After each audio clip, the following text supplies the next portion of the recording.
it's good to be back into it again today. And actually, we're continuing our look at Lennart Green. Last time we looked at a couple pieces from him that were a great introduction. We saw a little bit of the Physimact. We saw him deal cards and make them vanish into a laser, right? Today, we're going to look at some more of these presentational pieces that I think are pretty fun to look at. And really, Lennart is one of the great card experts of our time. And when you see the stuff he's doing, there's no one else that handles cards like him. There's things that happen that you just can't explain. And it's really fun to watch, especially if you know something about magic. It's almost like it's almost tuned right to your attention. You know, this stuff is really, really great to watch. So let's check out this first one here, and we'll get a good taste of what's going on with Lennart, and then we can talk about that on the other side. Name any color, red or black. Red, and shuffle. Mix, shuffle, please. Please, I forgot.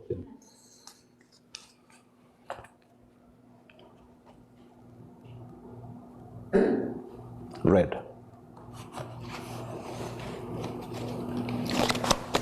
So here, I deal all the red cards on the table, right? At this moment, many people think, where are the blacks? Because immediately when the black cards reach the table, they change color, right? So 1, 2, 3, 4, 5. So here. Thank you.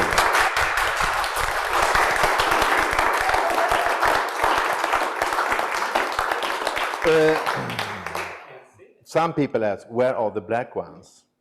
Well, the black ones here, I think. Yeah, the black ones is here.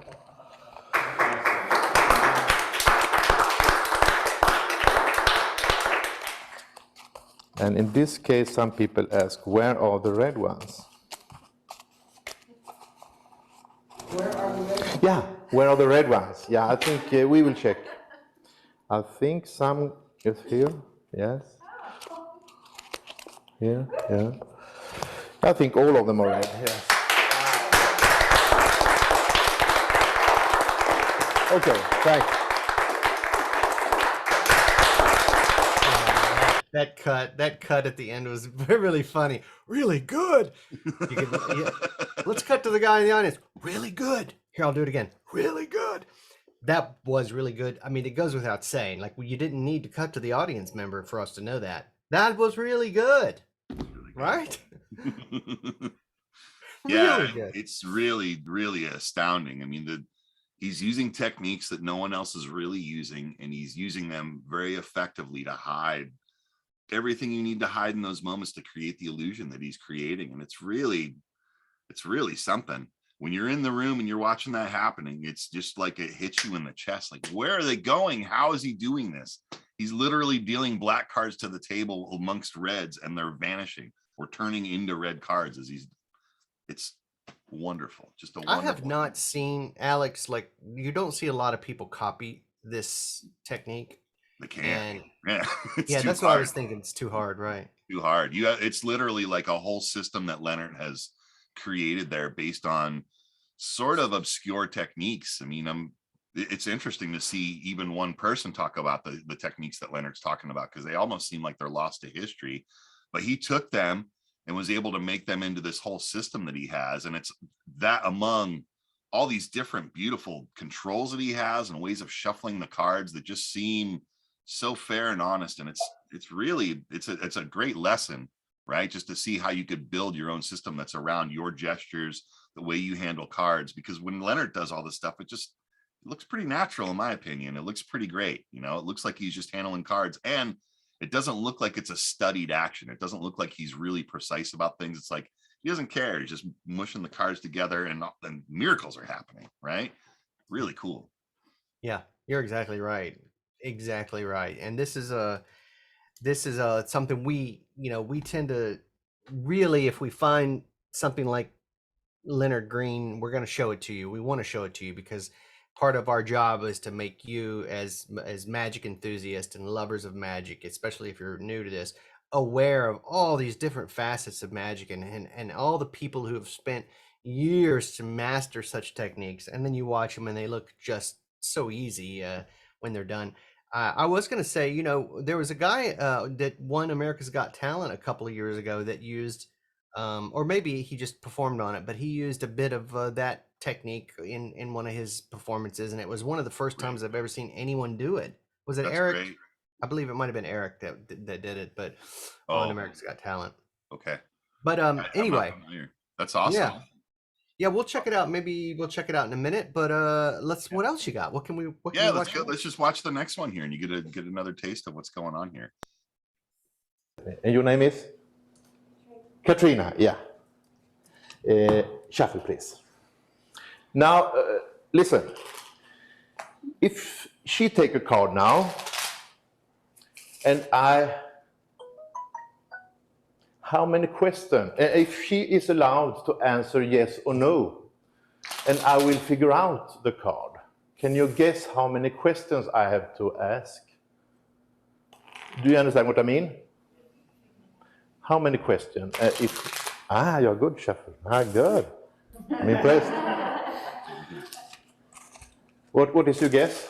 4. 4. More? The first question is red, black. You always split it in half. Clubs, spades, and so on. Actually, 6 questions. Good. So now we will take any card and shoot for the camera. And put it back. And all of you have seen it, right? Now we do this. You can shuffle again. Remember it? I will try to do it in 5 questions. It's not so impressive, but you can lie or you can tell the truth anytime, if you wish. And you check the number of good. And cut again. And now shuffle really thoroughly once. Face up so everybody sees you shuffle. 5 questions and you check. Count the number. Perfect. So I think it's a regular pack, right? And you have really shuffled it, right? So this is my, we can say, control card. An out if I miss. Understand? 5 questions. I go through the pack like this, and I say, I think your card is a club. You can lie and tell the truth. Yes?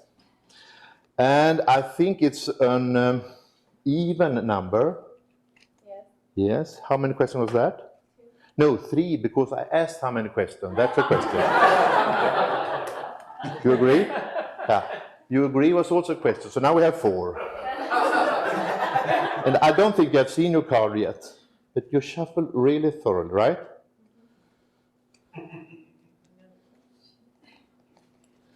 Yeah, it was 5. So now you are. I'm not allowed to ask you more questions. So, and you shuffle, right? So I think your card is in this heap. So now you must be honest. Did you shuffle the deck thoroughly? Yes. How did you shuffle?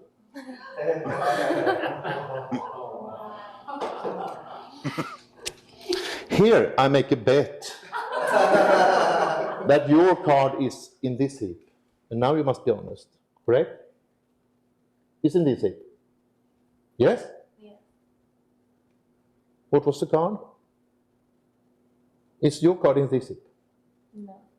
So this is the point where I get my money. Here I make the bet, $100 and so on. And what was your card? 4. No? 8 of clubs. Yeah, look, here. 8 of clubs. You see? Thank you. Good, a big hand.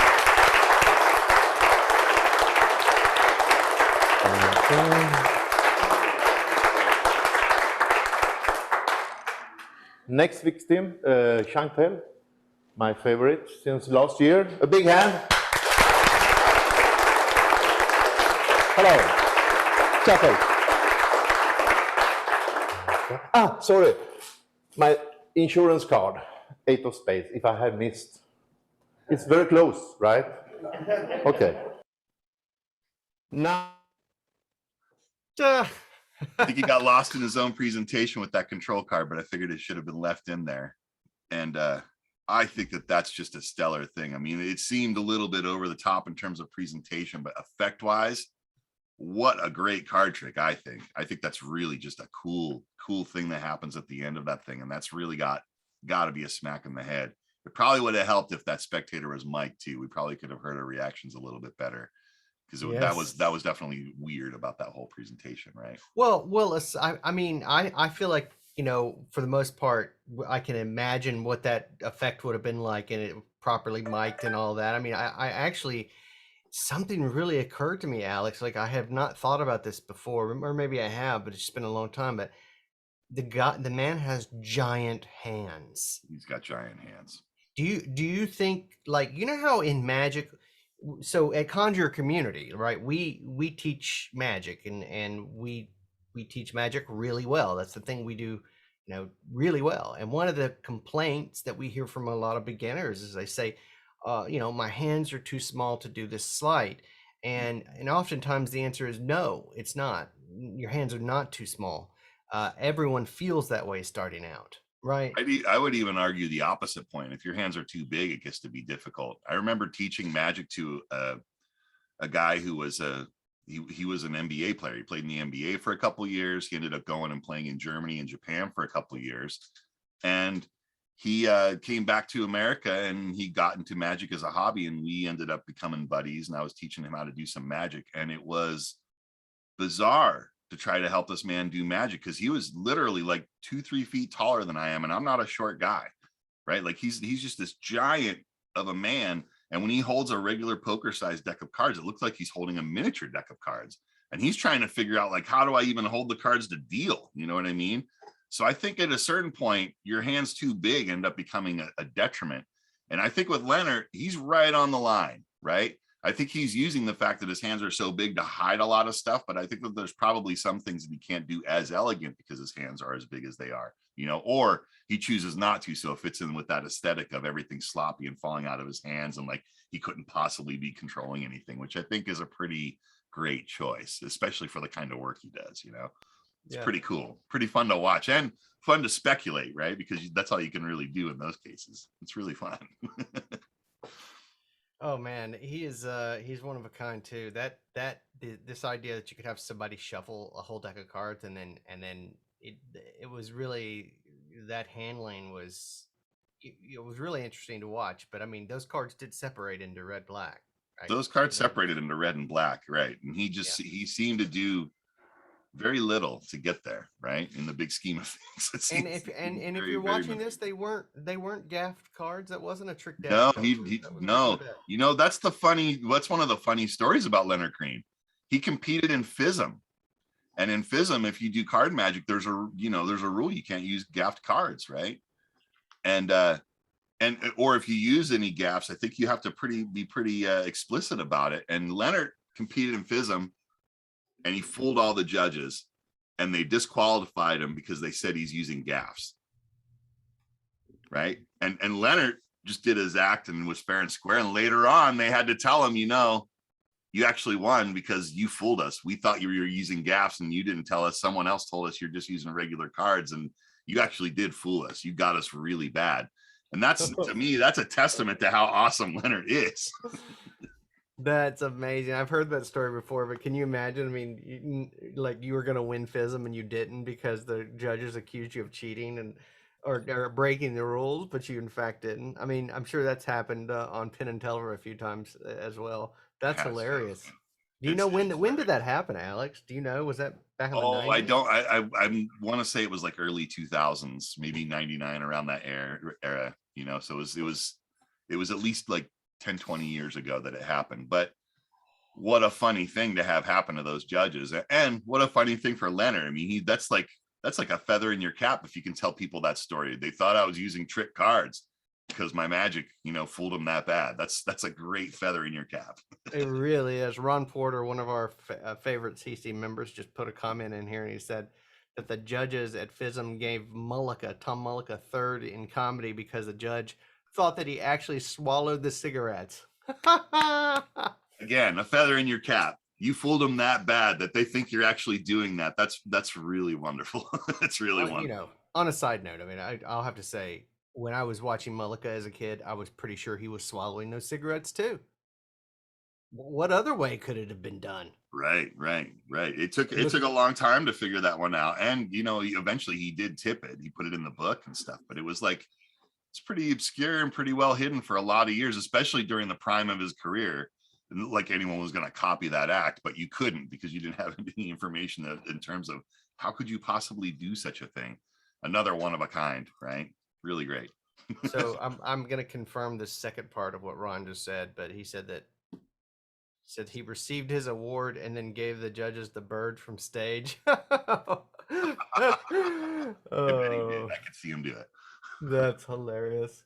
All right, so anyway, we're not talking about Mullica today, although I could talk about Mullica every day, but we're talking about Lennart Green. So the man's got these giant hands, and on top of that, he's got skills no one else has. He's got technique that he's developed that no one else can do, or other people maybe can do, but he developed it as his technique. And just like any great technique, he can use it for a variety of illusions and to accomplish a variety of things. So what are we going to see next then? Well, now we're going to sort of take a left turn and watch something that's completely different from the normal Lennart Green stuff, but super clever. I think one of the great, well, I don't want to say much about it. It's just a really great card trick that looks very odd because you're using odd props. And I don't want to say more than that because he's going to tell you what these odd props are. Let's just check it out. Hard stuff. I have been very interested in poker playing. So I traveled around and played lots of poker. And of course I was honest. I work with probability theory, statistic, and memory system, right? But very often I met guys who was cheating. They used marked cards. And when I saw that, I stopped to play. But not immediately. First, I stole one card, and I'm proud of that, yeah.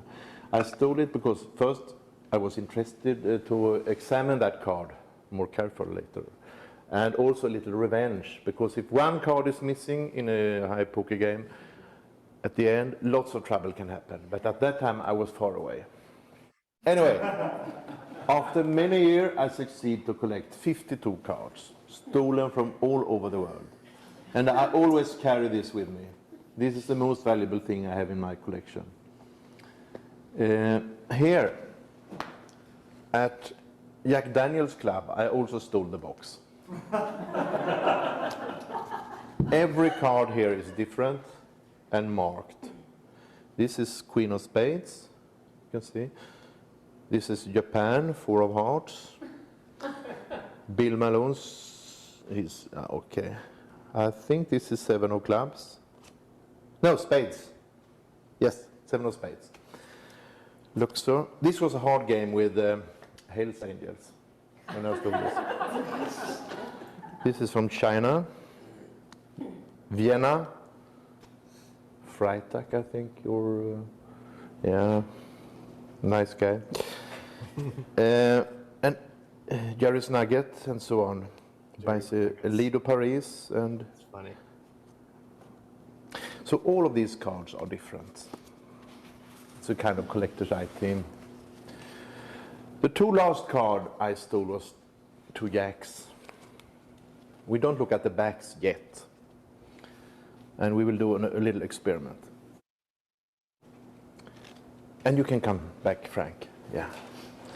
Here, deal the cards face down like so. And you see they are different. And don't show anyone, yeah? Show the camera, maybe to the middle a little more. And when you feel for it, you stop. That's correct? Now put the rest on top in a block, right? And do it once again. face down. And you can stop anytime. Right there. Here. So, and the rest. So now we will check the cards facing my 2 jacks. And you stopped anywhere, right? I didn't influence you. Not so much, maybe a little, but... so we take the cards facing your card. Here is one. Yeah. Jerry's Nugget, downtown Las Vegas. And here is the other one. Ah, interesting. The same design. That's a coincidence. And now we check the backs. Ah, this is great. The same. Great. And then we check the cards. Now this is strange because all of the cards I stole was 7 of spades.